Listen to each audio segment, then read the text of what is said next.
Ryan Walters is going to be the next defensive coordinator at Washington. That news made official the morning of January 3rd. Former Purdue head coach, 5-19 in his time at the head coach, but he was a really good defensive coordinator at Illinois and Missouri. We'll get into all that. So Ryan Walters was probably going to be one of the top defensive targets in the coaching market after he was fired from Purdue. So I do like the hire for Washington.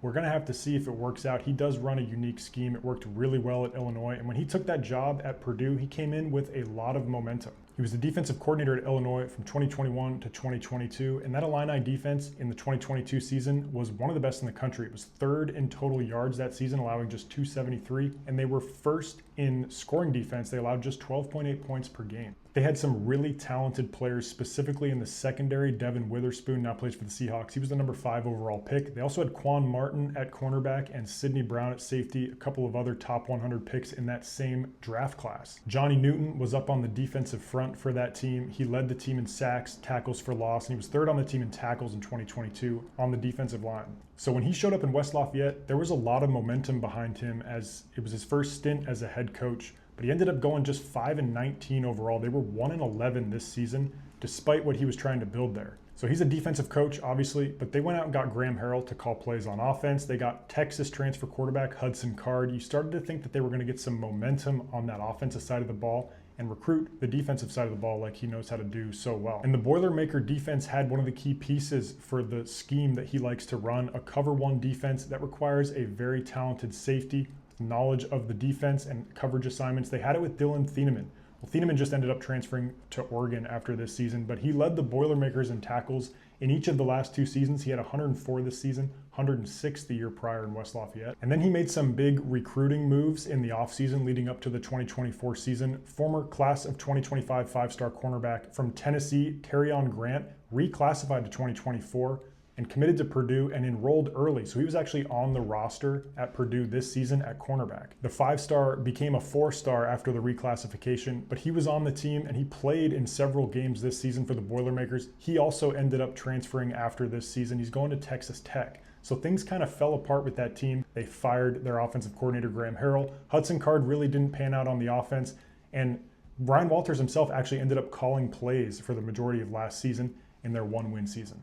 So let's talk about what that Ryan Walters scheme might look like at Washington. And it's based around a cover one. It's what he did a lot at Illinois that worked really well with the talent he had in the secondary and the physicality they had in the front of that defense up towards the line of scrimmage. He did the same thing at Purdue, but it wasn't as effective. They just didn't have the guys on the outside. Though they did have the safety in Dylan Thieneman. I thought he was a really good safety who ended up transferring to Oregon. So in that cover one look, you're going to have a one-high safety with cornerbacks in man coverage. That puts a lot of pressure on those guys on the outside. You can't over-anticipate routes, jump routes, or get too greedy on the outside because you've got really no safety help over the top. With the talent that Illinois had in Devin Witherspoon and Quan Martin, they were able to do this effectively, and Sidney Brown was really good at safety, getting to those help points when needed, and also making tackles up towards the line of scrimmage. But with this cover one look, it allows you to have a more aggressive front on defense. Illinois ran a lot of 5-man fronts that season in 2022, allowing them to get great pressure on the quarterback. Johnny Newton led the team in tackles for loss and sacks that season. He had 13 tackles for loss and 5.5 sacks. He also was up there in total tackles. I think he was third on the team that season.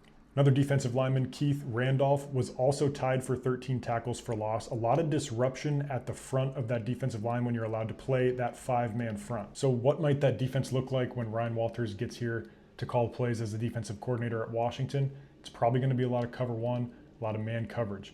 As far as personnel, I think Washington does have the cornerbacks to do this. Ephesians Prysock is a veteran player at 6'4", a lot of length. He's shown his ability to play good man coverage.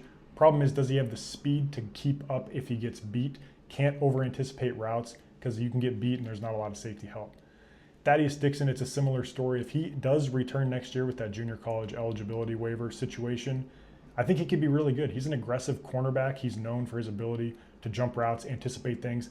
You just can't do that too much in a man coverage, again, because you don't have the safety help over the top. Now, Washington is losing Jordan Shaw to the transfer portal. I think he's going to go to North Carolina to play for Steve Belichick. I know he liked his responsibility on the defense this season in that defense, but another name to keep track of in the transfer portal is Arizona transfer Tacario Davis. He's entered into the transfer portal this season. A lot of people expected him to transfer after Jed Fish took the job at Washington last year, but he stayed at Arizona for an additional year. And in 2024, he had 6 pass breakups, didn't have any interceptions, but 44 tackles on that defense. He's in the portal, currently projected to go to Washington. That'd be a really good pickup for this defense. Another veteran piece in a cornerback room that's going to need to have a lot of experienced players in this kind of defense.